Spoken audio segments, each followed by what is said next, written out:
The Hegemony Council's chambers had never hosted such an unusual gathering.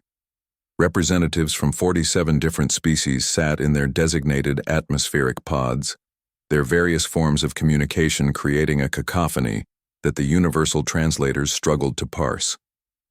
At the center of the vast circular chamber, a single human sat at a modest desk, wearing nothing more elaborate than a simple blue suit. Admiral Sarah Chen had volunteered for this assignment, though volunteered might have been too strong a word. When Earth's government received the Hegemony's ultimatum, someone had to respond. The military brass thought it should be a show of strength, send a fleet, demonstrate human firepower. The politicians wanted elaborate negotiations, trade agreements, diplomatic immunity clauses. Sarah had suggested something else entirely. Send me, she'd said. Just me. Let me talk to them. The Hegemony's supreme chancellor, a towering crystalline being whose form shifted between states of matter, activated the chamber's central communication array. When it spoke, its voice resonated through every translator simultaneously, creating an eerie harmony. Human representative, the chancellor began, its form solidifying into something resembling a geometric tree. You have been summoned to hear the final judgment of the Galactic Hegemony regarding your species' continued existence. Sarah didn't flinch. She'd spent 3 decades in Earth's military, rising through ranks during humanity's first tentative steps into interstellar space. She'd seen combat against pirates in the asteroid belts, negotiated with the first alien, traitors humanity encountered, and watched her own son graduate from the newly established Interstellar Naval Academy. Fear was an old companion, not an enemy. I'm listening, she replied simply. The Chancellor's form shifted, becoming more angular, more aggressive. Your species has violated 17 different galactic preservation laws. You have colonized, restricted systems, harvested resources from protected stellar nurseries, and worst of all, the being's voice grew darker. You have refused to submit to hegemony authority. Around the chamber, other representatives added their voices. The Zephyrian delegate, a creature that looked like living liquid metal, pulsed with angry red light. They expand without permission, it gurgled. They claim systems as if they own them. The insectoid Crix representative clicked its mandibles in rapid succession, which the translator rendered as dangerous, unpredictable. They fight when they should submit. They explore when they should wait for approval. Sarah listened to each accusation, her expression unchanged. When the voices finally died down, she leaned back in her chair. Are you finished? She asked. The Chancellor's form grew larger, looming over her. The Hegemony has decided. Your species will be contained to your home system. Any human vessels found beyond the Sol system's boundaries will be destroyed. Your colonies will be evacuated or eliminated. Earth itself will be sterilized, if compliance is not immediate. The chamber fell silent. Every being present understood the weight of that word. Sterilization meant complete eradication, not just of human life, but of all life on Earth. It was the Hegemony's ultimate punishment, used only 3 times in galactic history. Sarah nodded slowly, as if considering a weather report. She reached into her jacket pocket and pulled out a small device, a simple Earth-made tablet.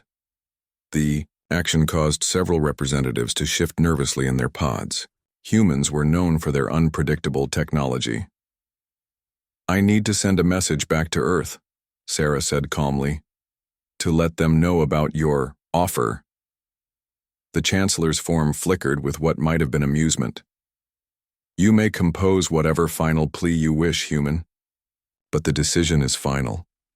Sarah's fingers moved across the tablet's surface. The message she composed was brief, a single screen of text. When she finished, she held up the device so the chamber's recording systems could capture it. The message read, Hegemony demands complete surrender and threatens to wipe out Earth. What should I tell them? Sarah. She pressed send. The reply came back in less than 30 seconds. Sarah looked at the screen, smiled slightly, then stood up. She turned the tablet around so everyone in the chamber could see the response displayed on the screen. One word. Try. The silence that followed was profound. Even the atmospheric recyclers seemed to pause. The Chancellor's form began to shift rapidly between states, a sign of extreme agitation. That is their response? To a threat of complete annihilation? Sarah pocketed the tablet and straightened her jacket.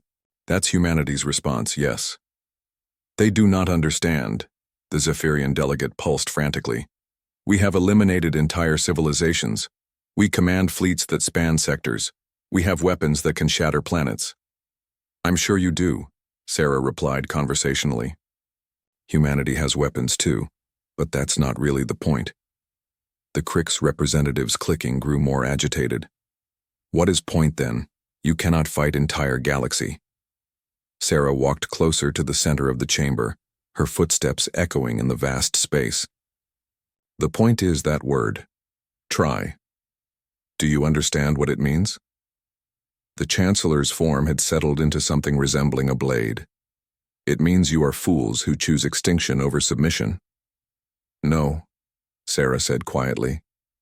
It means that every human who has ever lived, every human alive today and every human yet to be born carries something inside them that can't be threatened away. It means that when you tell us something is impossible, we take that as a challenge. When you tell us we can't win, we decide the victory conditions ourselves. She paused, looking around the chamber at the assembled representatives.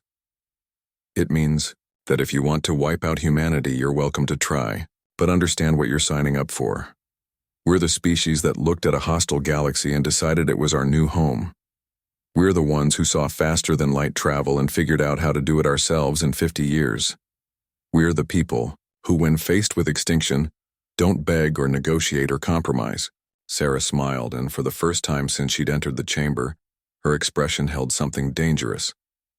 We just say try, and then make you prove it. Every step of the way, every planet, every system, every single human life you want to extinguish. We'll make you work for every inch of it. And the thing about humans is, we learn fast, we adapt faster, and we never ever give up. The chamber remained silent as Sarah walked toward the exit. The hegemony will consider your response, the Chancellor said finally, its voice noticeably less certain than before. Sarah paused at the doorway. No need to consider.